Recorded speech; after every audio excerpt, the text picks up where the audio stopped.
The Polyglot Gathering is brought to you by italki. Become fluent in any language. All right, should we get started? Yeah. Hi everyone, my name is Malachi. I am an author, a filmmaker, an illustrator, and a language learner. I do the webcomic Itchy Feet. How many people have heard of this? Have seen this comic? How many have? Wow, that's cool. How many have not? Awesome, 50-50. That's great.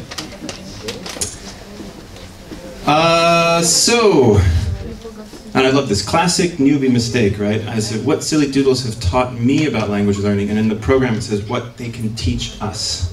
So now I have to remember next time, it's not about me, right? It's about you guys. I'll try and keep that in mind as I talk about myself.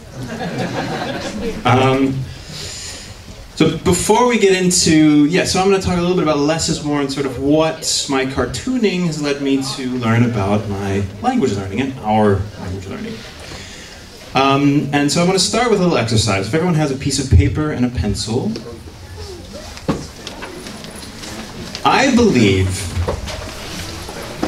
that every person can draw a completely realistic and recognizable human being in less than 5 minutes. In fact, probably less than 3 minutes.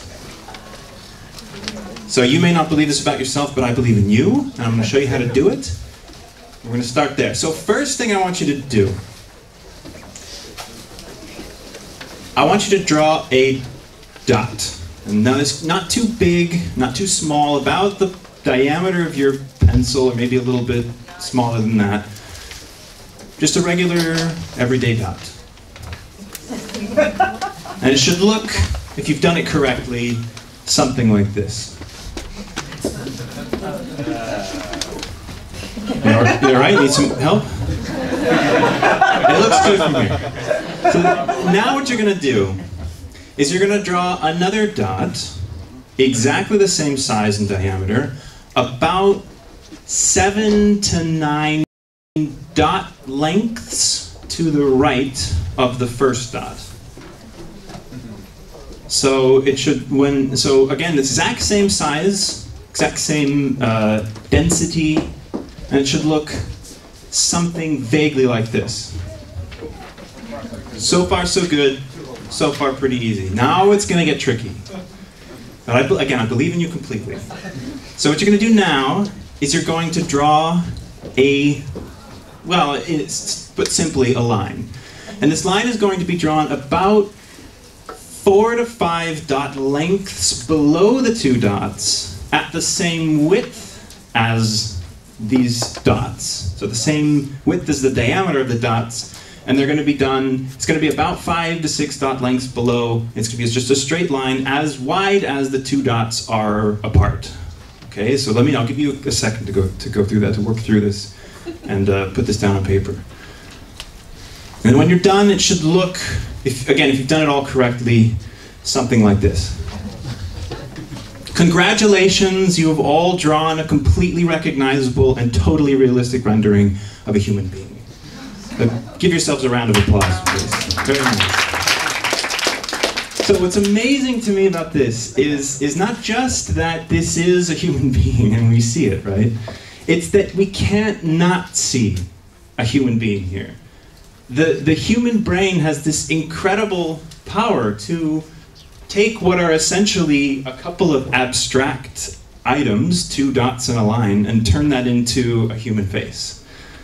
And it could be a walrus's face, it could be a frog, it could be a Yoda, but we see a human being. We see this, and what our brain does is say, person. And this is incredible. So what I took away from this, and what I'm going to reach around to by the end eventually, is that fluency does not equal perfection. This may be obvious to you, but it wasn't obvious to me until I got to a certain point with my own cartooning. So let me take you there. This is a quote from Ed Catmull, who is the president currently of Disney and Pixar. He was a co-founder of Pixar. He created the Pixar company along with John Lasseter and some others, and Steve Jobs. And they were working on this film that they just came out with recently called Inside Out, which you may or may not have seen, came out last fall, with the director Pete Docter. So, quote, "During the intensive research phase of the film Inside Out, Pete was surprised to hear from a neuroscientist that only about 40% of what we think we see comes through our eyes. The rest is made up from memory or patterns that we recognize from past experience," he told me. Think about that for a second. Only 40%, less than half, a good amount less than half, of what you see when you're looking at something is actually the data and information that's coming through your eyes. The rest of it is made up completely by your mind, put together by your brain, by collecting patterns, by creating meaning essentially from chaos. Because that's what it would be if your brain was allowed to just run, if it had no filtering mechanisms, we all know this, that it would just, the visual input would just be a mess, right? So again, pretty incredible. The brain is able to take what is essentially meaningless and objectively meaningless and turn that into meaning. This is why magic tricks work. A magic trick is based on this principle. We take information that comes into our eyes, 2 or 3 or 4 set of points, and we turn that into reality. We take that, even though we know that it's not true, our brain makes the leap and turns it into meaning. So even though we know that this card doesn't turn into another card, our brain makes it so. And this has been exploited for thousands of years by magicians, among others. This is why, why do they say it's all misdirection, it's all smoke and mirrors? What does that mean?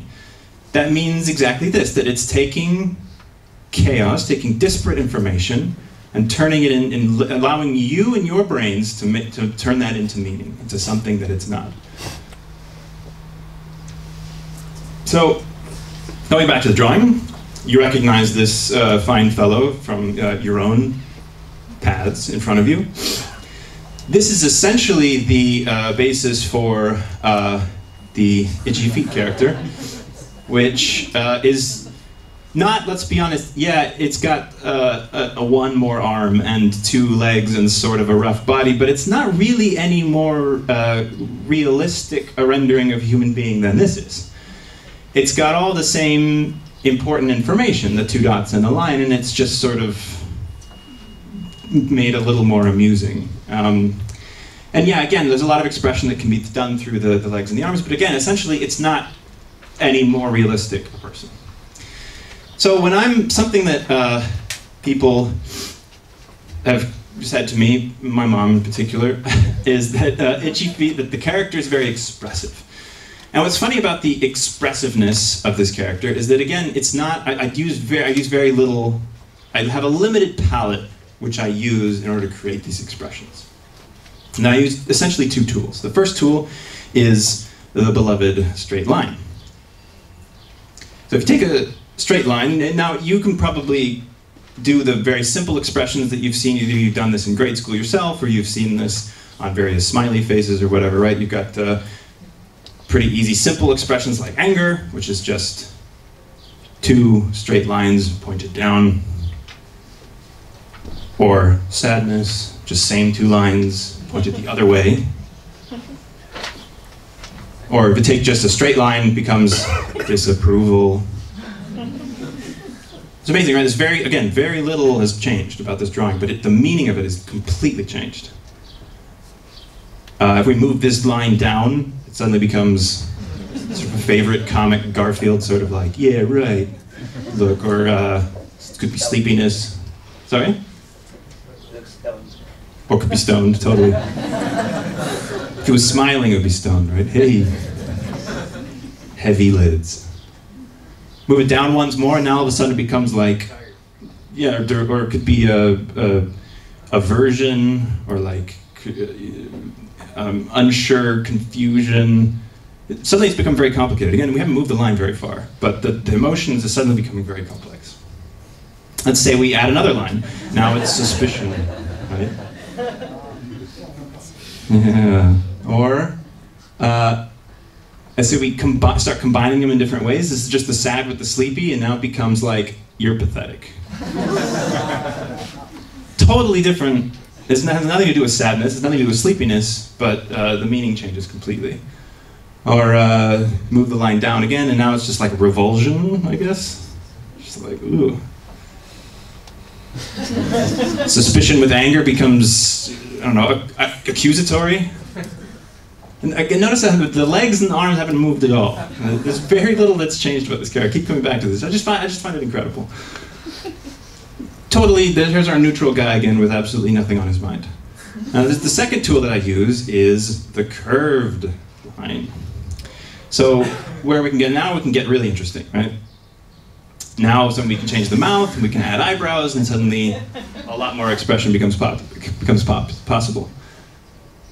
Start combining this with the straight line. Now this is sort of a come on, hey.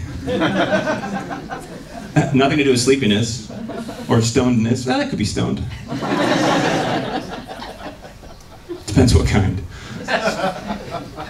Or you want to make your anger even more angry? And you combine them in all sorts of different ways. There's curved and straight lines, and now we've got just total exhaustion. Or sort of a hopeful happiness. Oh, I hope this doesn't go like last time. Or just simple sort of perverted look, I guess. Yes.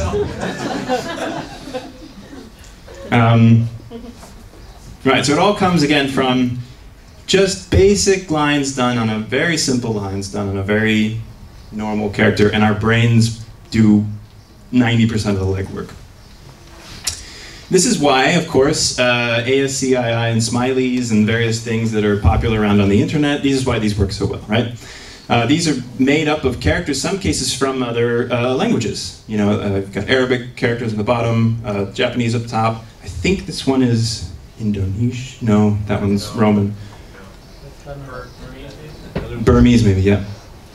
And this one too, I'm not sure which ones, but it's all essentially variations on the typical colon and parentheses. And yet what's amazing is we cannot not see the faces here, right? We can't unsee this guy's expression. It's not possible.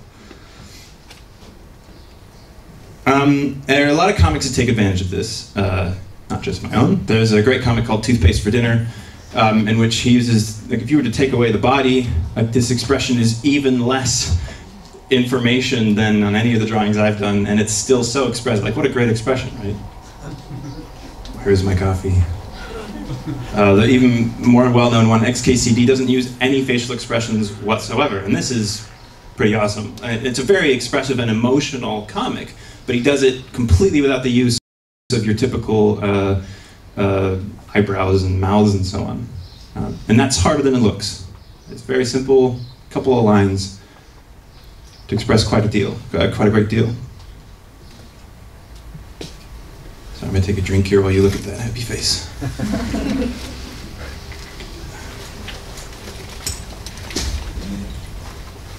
So, let's see what happens when we get more detail. All right, we know that a happy face can, or that the two dots in a line can create a face, fine. But what about when you get more detail, right? Start doing a little bit more drawing than, you know, maybe we can do in 30 seconds. Now here's a face that's a little more complicated than that.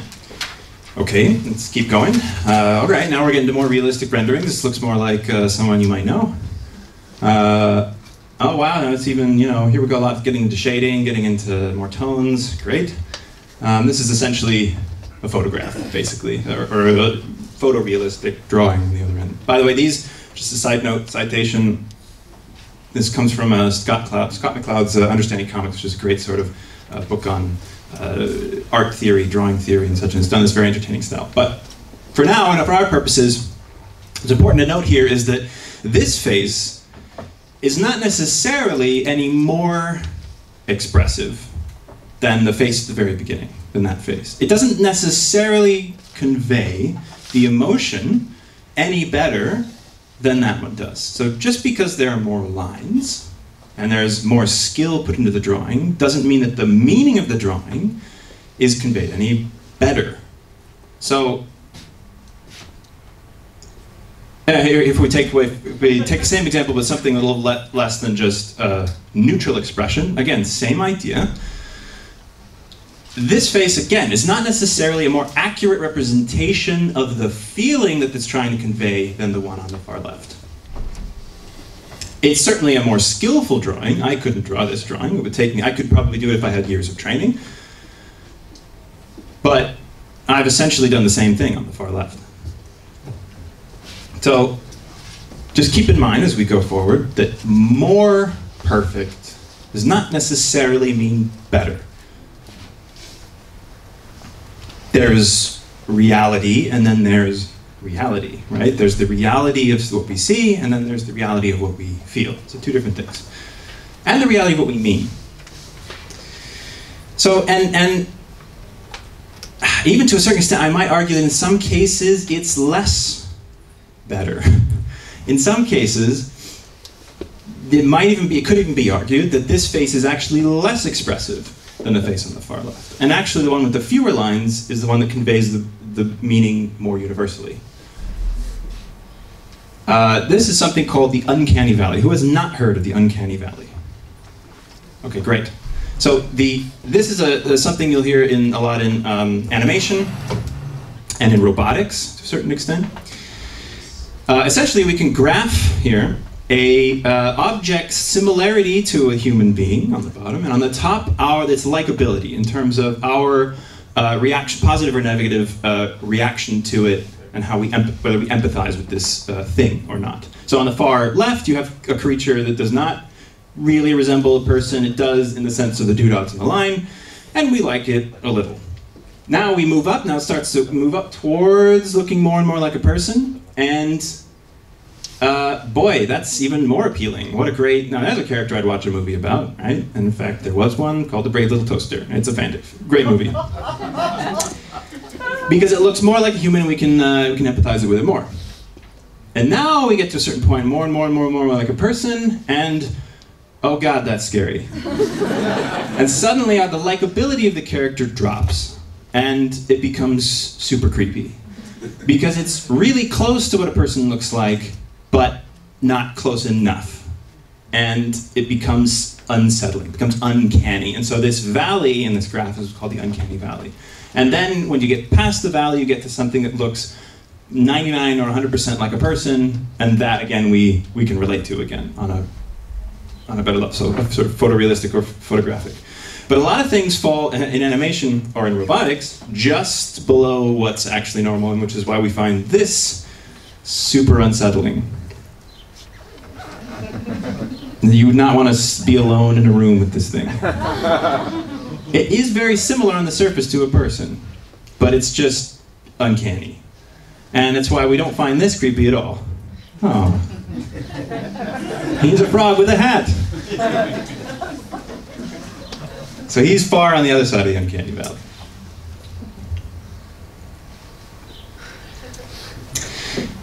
This is a drawing by my mother. She is also a world traveler, also an artist, also a language learner. And she's not a formally trained artist in any way. Completely self-taught, and I just find her drawings to be really charming. These colors, these lines, there's not a straight line to be seen, there's not an accurate color at all. I guess the water is blue. And yet there's something really, really appealing about the art that she makes. Even though it doesn't really represent reality in a strictly true sense, there is something true about the reality that it depicts. So for example, if you take this drawing that she did of the Chateau de Chillon, which I believe is in Switzerland, and this is the real photo of the place. You know, it's not that this is a bad photo, it's a well-composed photo and everything, but it is technically two depictions of the same place, but the one with less lines I find to be more, there's nothing emotionally interesting about this photograph. It's not been altered in any way, it's not really been designed to give you any particular feeling. So again, something with a lot less lines, something with a lot less rendering is actually more appealing, it actually carries more meaning. And this, if you let me to diverge, I promise I will get back to language learning. If I were to give you a brief art history lesson, this is where Impressionism came about. So when photography was invented, up till that point, painters were the only ones that could reproduce reality. That's why the portraits and the sort of still lifes and the landscapes of the time look completely realistic. They got very good at this. And when photography came about and that was no longer needed from painters because photographs were even more realistic, the painters said, well then screw you guys, we're going to make art that doesn't in any way resemble the way something actually looks. In fact, we'll try to do the only thing that painting can do that photography can't, which is, wow, what the impression of the place is. We'll try and convey what the feeling of the place is. And then the expressionists came out of the impressionists and said, like, well, if we're not even gonna be doing, if we're not even depicting reality, then let's go nuts. Let's express ourselves within the painting, within the objects that we're trying to depict. Both images of a harbor with boats, but that's not really what they're about, is it? And to go to film as well, this is something that's used all the time. If you've ever heard of the Kuleshov effect, I love this. I love the Kuleshov effect. So going back to our recognizable, completely neutral-faced fellow. If you were to take, let's put him in a comic. Here he is, panel 1, standing there looking completely neutral. Panel 2, there's a hot pie on a windowsill. Panel 3 is looking at that pie. So what do we conclude from this comic? He wants that pie. Boy, he's hungry. Or man, I'm going to steal that pie. Or whatever it is, I think he feels no joy in the life. Feels no joy in life. He sees the pie and thinks life is meaningless.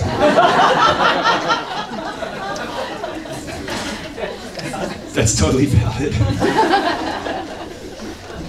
Let's change the middle panel and see if that still holds up. Oh, sorry. And now he's sad. Now, or wondering why he isn't crying. Or gonna take revenge. Whatever it is, right? We project ourselves onto this character because it's neutral faced. And then in film, this is done, so the Kuleshov effect applies to film in the sense that if you put this, in terms of like cut it into a film strip, and you play these temporally one after the other, as in shots in a film, we draw these exact same conclusions. Let's do one final one. That's creepy. And again, the character hasn't changed at all. It's just us have changed. We've changed. The meaning that we created in our minds has changed. And this is fascinating. Kuleshov effect.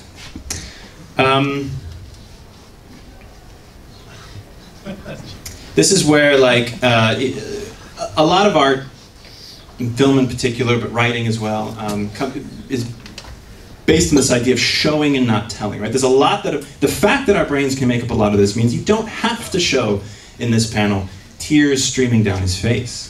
You don't have to, because we draw those conclusions. And in fact, the more you do that, the less it conveys the meaning, because the more we find it fake, or on the nose, or whatever that is, because we think it's too much information we're trying to be thrown at. We feel like we're being hit over the head with meaning. It's a lot easier for us to side with a message when we draw those conclusions for what the message is by ourselves. Something we just recently heard in the storytelling, very similar. And this is why monster movies, the best ones, work so well, like Alien, because you never see the alien, or very rarely. You just see a shadow, you see a movement, you see what's implied to be an alien, and your brain makes up all the rest of it, right? The alien is never seen, because if you were to see it and get a good look at it, you would realize it's just some dude in a rubber suit. And there's nothing scary about that at all. He's had a long day. Texting.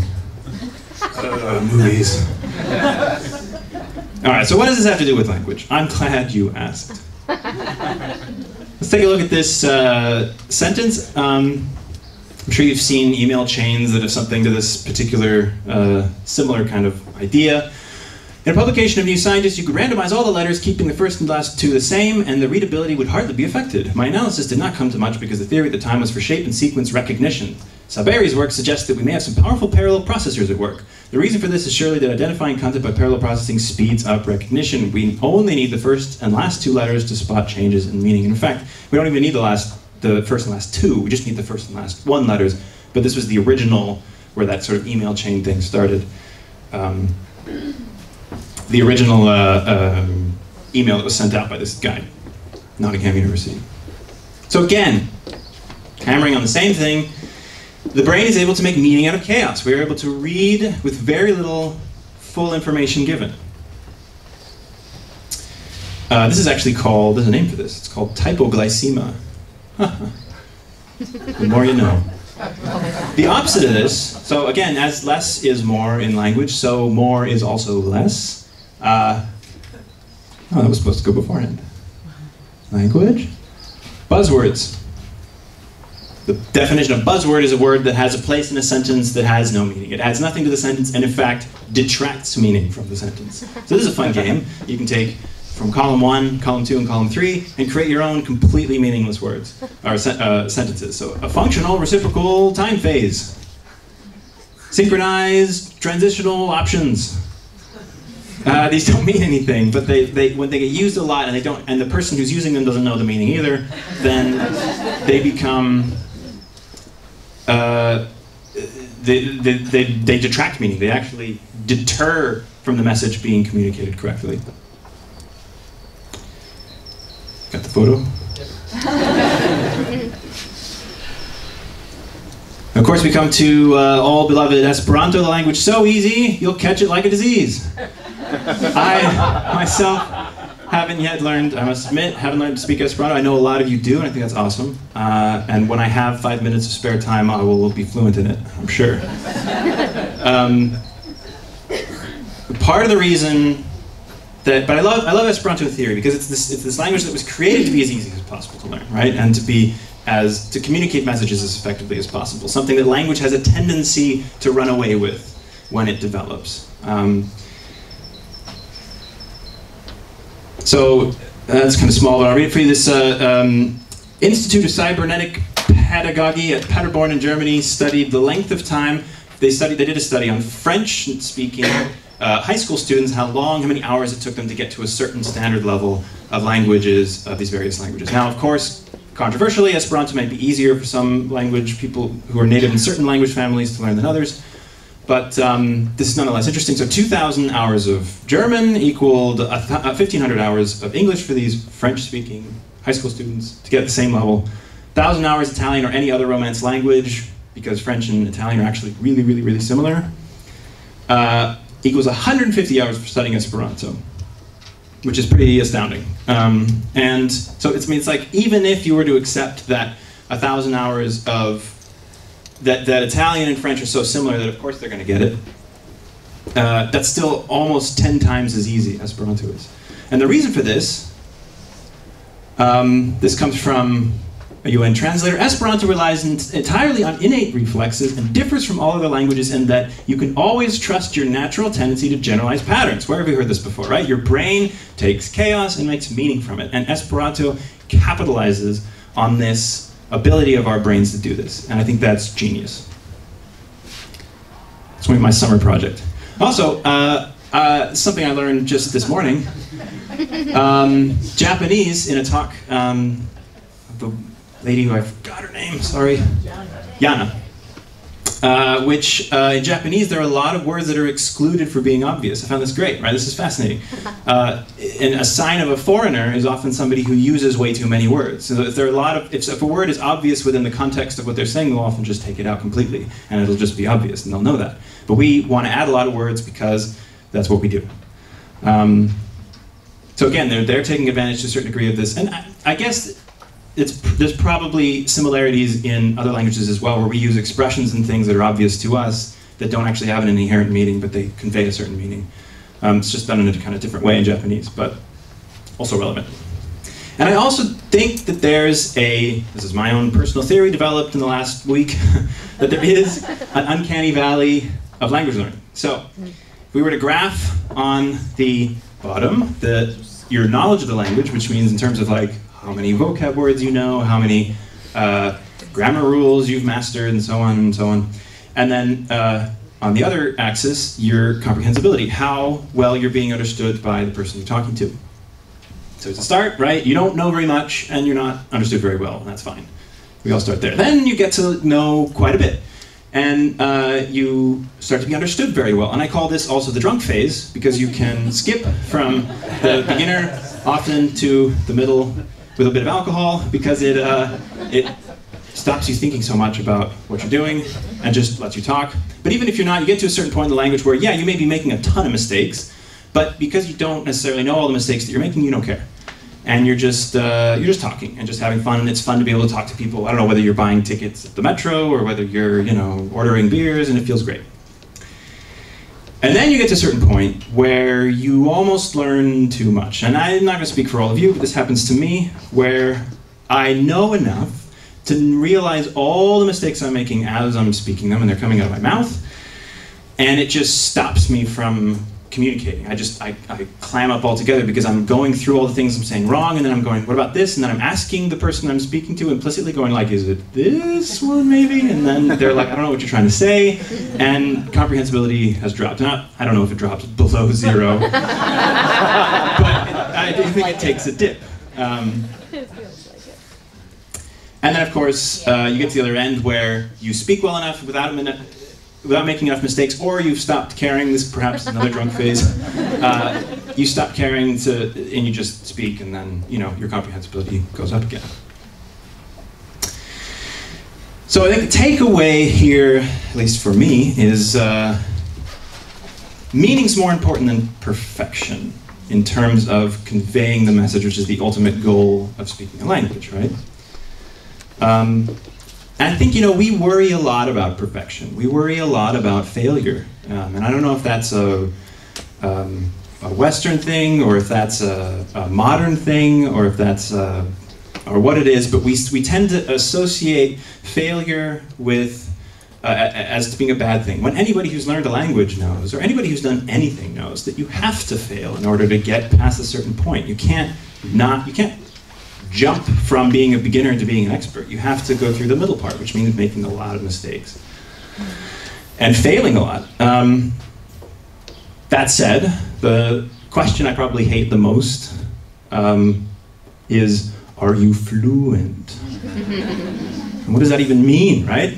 It depends on who you're talking to. If you're talking to someone who's fluent in 10 languages, it probably means something different than if you're talking to someone who doesn't know any, like your grandma. Oh, you're fluent in that language. Sure, grandma.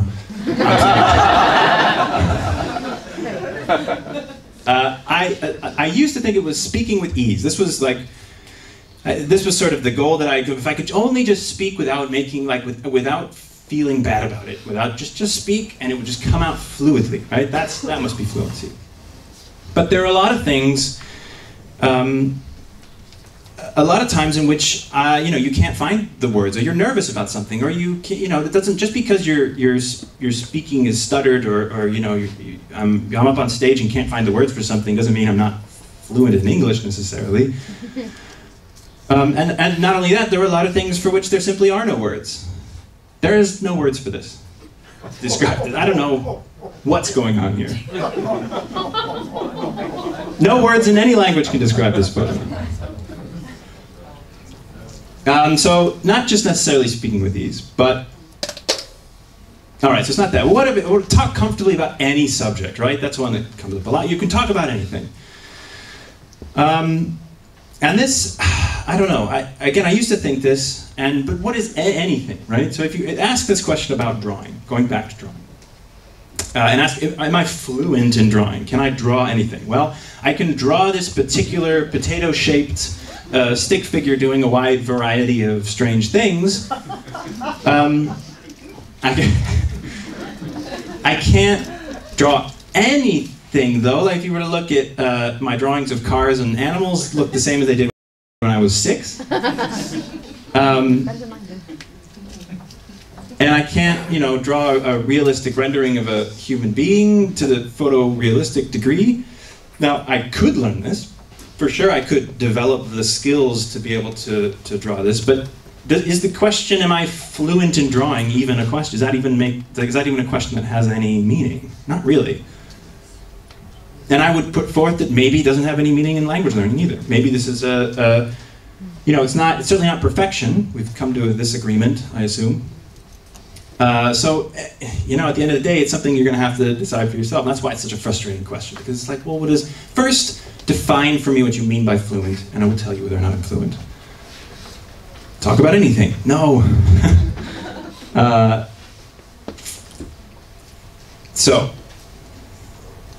less is more, all right? And I guess it depends to a certain degree on what you're trying to communicate, right? The kind of message you're trying to communicate. It's a lot easier to communicate a simple message like, I'm happy, than it is to convey the message, these are the internal components of a microwave oven. Then the same with drawing, but I would still argue that even in the case of the internal components of a microwave oven, less is more. The less you can use, the less lines you can use, and the less information you can use to convey this information, the easier it's going to be to understand this drawing. So it goes for all levels of complexity. Less is more. You don't have to know all the words to be able to convey the meaning you're trying to convey. And I do think that, at the end of the day, it's fun, right? We do this because we think it's fun, we enjoy learning languages, and it's fun to chase fluency, whatever that might be. It's fun to try to aim for speaking like a local speaks, or fooling a local into thinking that you are a local, or chasing whatever definition of it is that you use. And pursuing excellence is a worthy goal. But just keep in mind, at the back of all that at the same time, less is more. Now, that's the end of my talk, but I have here a full jar of Googly Eyes. So I'm going to pass this around, and you can attach them to whatever you want, so that you too, as you are going around your day, can remember this ability of the human brain to take disparate things and turn it into meaning as you're speaking to your fellow language compatriots, that less is more. You don't need as much as you think you might. Thank you.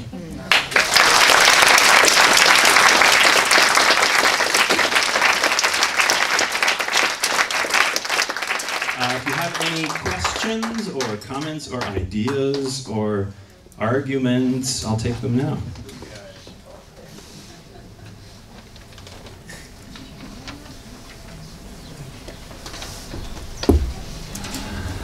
I have a question. Oh, yeah. So, I think we have mics here. One second. I don't know, you don't have to answer it, but I was wondering. Thanks. Yeah, listening. Okay, so I was wondering, how can Doodles help me learn languages? Oh, all right, here we go, from the top. Basically, the idea here is that you can create doodles that can generate meaning for other people in conveying expressions, conveying emotions. And with language, you can use very simple, just because you don't speak as much as you think you should, you can still communicate. You can still convey messages and convey ideas completely convincingly. And have someone on the other end comprehend it totally well. And that is great. And that is to be celebrated. And it's not something to feel bad because you haven't done it perfectly, even if there is room for improvement. Yeah, Chris?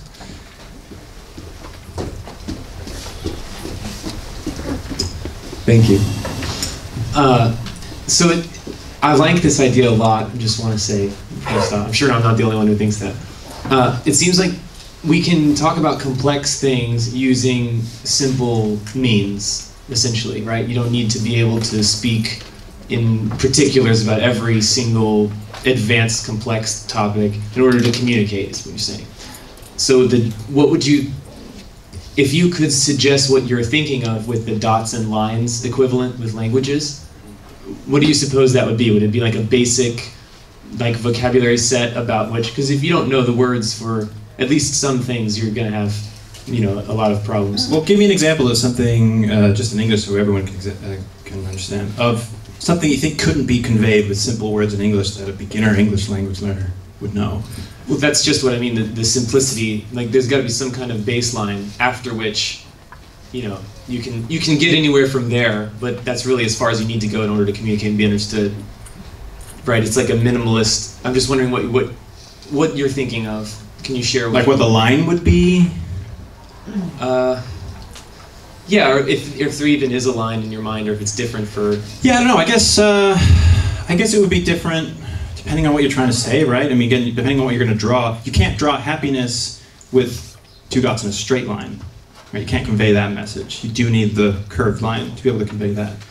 I'd say it's the same with language learning. I just don't think that you can all draw better than you think you can. You can all speak a foreign language, even if you have a small amount of skill and ability and knowledge, you can speak a lot more than you might give yourself credit for. But I don't, and as far as like specific, I see what you're saying. I don't know. Yeah. Well, so it kind of reminds me of Randall Munroe's book, The Thing Explainer. Yeah, that's a great book. Yeah, and that's the, as he puts it, the 1,000 most used words. Yeah. Right, because 1,000 isn't one of them. And he explains everything from the US Constitution, the ship and the document, to, you know, these Apollo spaceships and those kind of stuff. Yeah. And even the functioning of the body, and it's actually incredible when you read that, just how he gets at the essence of what something is without using a fancy word for it. This is another great example that made me think of, now they have simple English Wikipedia. I mean, it's not now, they've had it for a while, but they made this because Wikipedia was incomprehensible when you got into articles on more detailed subjects, because people would just add a bunch of jargon that didn't make sense to anybody who was just coming across it. Something that maybe someone writing the Encyclopedia Britannica might know to dumb it down for people. Another case where a lot of words is actually conveying less, yeah. That's a great book. He was talking about Randall Munroe's book, what is it called? The Thing Explainer. Yeah, hi Ellie. Thanks very much, man. Great talk. Do you draw anything else? Good question. I do. Would you like to see it? No? Maybe that's the second part of my question. Go for it. It'd be cool to see, because I was just thinking that you're talking to a room full of people who, like with languages, cannot stop at one. Like a disease, yeah. We're going to have to, you know, we can't be happy with just one other language. There's always another one to learn, right? So yeah. I just wondered whether that was the same for you, and I was going to ask if you didn't produce anything else regularly, why you thought that you were kind of happy, how you could live with yourself just sticking to one thing. You know? But it seems like you do more than one. That's a great question. You know, what it comes down to for me personally is the message I'm trying to convey. So the complication of how good my drawing level is depends on what it is I'm trying to convey with the drawing. Right now I'm writing and illustrating a series of kids' books about a family of adventurers that sails around the world. They're adventurers and map makers on this windmill ship. And so I had to learn how to draw this thing that did not exist, which is a ship with a windmill on the back, powered by this big wooden kind of thing. And every time I write these stories, which are written in prose, and I have to go through to the illustrations for them, I go like, okay, a shark. Damn it, like I don't know how to draw a shark. Like, why did I write this in the book? Like, it's a great thing in the plot. So I have to go like learn how to draw a shark, and I have to do all these drawings of sharks and like figure out the simplest lines I can use in order to convey shark and convey that danger of it. But it's always a matter of, so yeah, that is a more complicated drawing than this might be. And so I can draw sort of various things in different levels, but only because I'm trying to convey that trying to convey something that I can't with a bean character. Does that answer your question? Yes.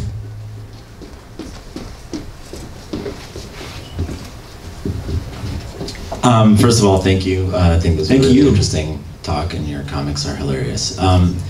But I think, to me, there's a parallel with literature. Obviously, we're talking about language, and literature is pretty connected, but Hemingway had the theory of the iceberg theory, where you know, he tried to use the simplest language and the most concise language he could, and what he thought was important was that what you're communicating is like an iceberg, and you see a little bit, and all that's not seen is the most important part, and that's what you're actually conveying by just having a little bit. And it seems like that's kind of what you're saying here. You're using just a little bit of a few lines, and they're the most important lines, and all of the rest of it that you're not drawing is what's coming through. and I'm wondering if that's an analogy that works for you. But sure, but I was actually going to get into Hemingway and subtext and literature and things, but I cut that out of the talk. But yeah, Hemingway is famous for writing these really short, abrupt sentences, and the argument has been made that the other the opposite of that's not necessarily any worse, right? Doing big flowery sentences can also be really beautiful. But I think his point is made that it's the less said, the more happens in your head, and that's better. Same with like subtext in dialogue in movies. If someone says like, you've seen these TV shows and movies where like, remember he cheated on you with your sister last May, or like, hey dad, you remember me? It's your son. Things like this, where it's just like information that nobody would ever say. It's just like things that don't. Too much information from too much text, and a lot can be said with less words. Absolutely, yeah. Literature, there's a lot to be said there. Anyone else? Great. Thank you guys so much. Thank you. Thank you very much.